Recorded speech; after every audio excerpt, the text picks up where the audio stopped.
And he's still pretty raw, that one, but what was your reaction to today's game? Yeah, well, look, congratulations to Solihull. You know, they're in the trophy final, so well played to them. I thought it was an entertaining game in the conditions because it was windy for both teams.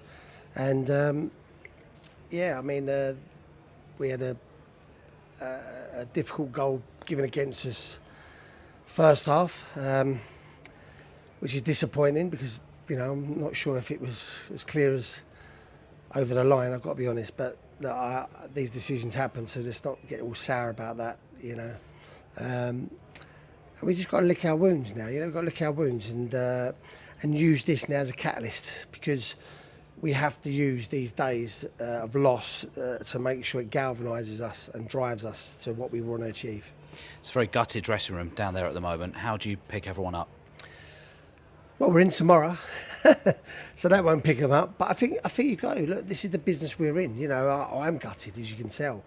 And I'm gutted not for myself, really enough. I'm gutted for the people here and the club and the community, because I know what it done for us last time.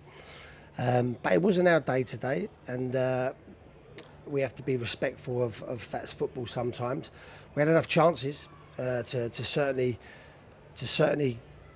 you know, win the tie, I thought, but they didn't fall for us today. And credit to Solihull, they defended well, and we just got to lick our wounds, mate. You know, this is what happens in football. This is where you see the character of your players and the character of your staff and the character of your football club.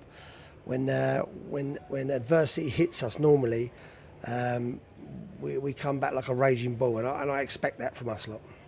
Would you say it was a game of two halves, Solihull with quite a few chances in the first half and ourselves in the second half? Yeah, it was. I mean, look, you can't get away from it. There was a proper wind blowing down the pitch. I mean, you know, unless you're out there, it was worse than last week. It was really blowing a gale down the pitch.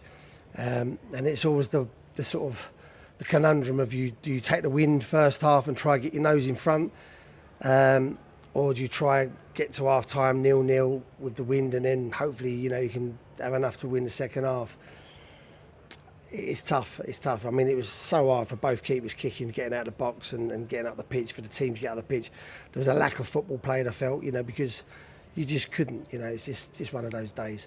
But you know, like I say again, congratulations to Solihull, and I'm sure they'll have a fantastic day out at Wembley. I suppose the biggest frustration was when we scored the goal through Ben Crowhouse. We were very much in the ascendancy at that point. Yeah, we was. I felt there was only one. Well, no, that's wrong, to be honest. I didn't feel there was only one team going to win it. I felt that we was pushing to win, but I always felt that when you push to get the second one, you can leave yourself a little bit open. We had a couple of moments where we left ourselves open. You know, hindsight's a lovely thing. Maybe I should have just gone a little bit solid and just thought, let's take the penalties. I don't know. It's not my style. We went for it, and you know, like I say, we didn't defend a set piece particularly great, and then they got the winning goal. Whatever happens on the pitch, the support is always there. Over 4,000 today. Brilliant. Listen, I'm gutted for them.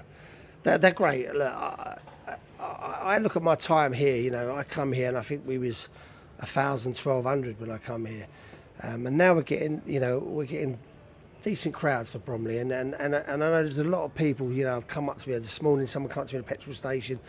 I'm really proud of what I've achieved here. You know, not just on the football, but on the sort of the fan base. They're sort of you know, they're with us, and I can see that, and they can feel our pain and our devastation when we lost, and they're with us when we win. And today's one of those days we've got to lick our wounds, but look, we're sitting nicely in the league, and we've got 4 games now. We've got to really make sure we plough through these next 4 games with a winning mentality, and then, like I say, then let's see what happens after that. Like you say there, it's far from the end, and there's still so much at stake. Well, if my team represents me, which they do, and my staff represents me, I'm wounded, you know, and it hurts, you know, but I can't wait to get back into work tomorrow. I really can't, and get these players out on the pitch and get us ready to go to Barnet Tuesday. There'll be no hangover Tuesday. I trust me on that. There won't. We'll be ready for going to Barnet, and I say that with respect to Barnet, and we'll be ready for the next 4 games, because you know it's a 14 14-day season now before we go into the real nitty-gritty. And we look at the next week, you talk about Barnet on Tuesday, and then the strange situation of having Solihull here again. Yeah, we've got Solihull here next week. So that'll be a funny situation. But I have to say to Solihull, and I do say this, they celebrated after. They've been really respectful. Of course I expect them to celebrate. They've got to get to Wembley. Of course I expect them to celebrate. But they've been really respectful as a football club, and I generally mean this. I can't wish them enough success in the final, and staff and players and everything. Fair play to them. They've done it in a dignified manner, I felt. Andy, on to Tuesday. Thank you for your time. Thank you.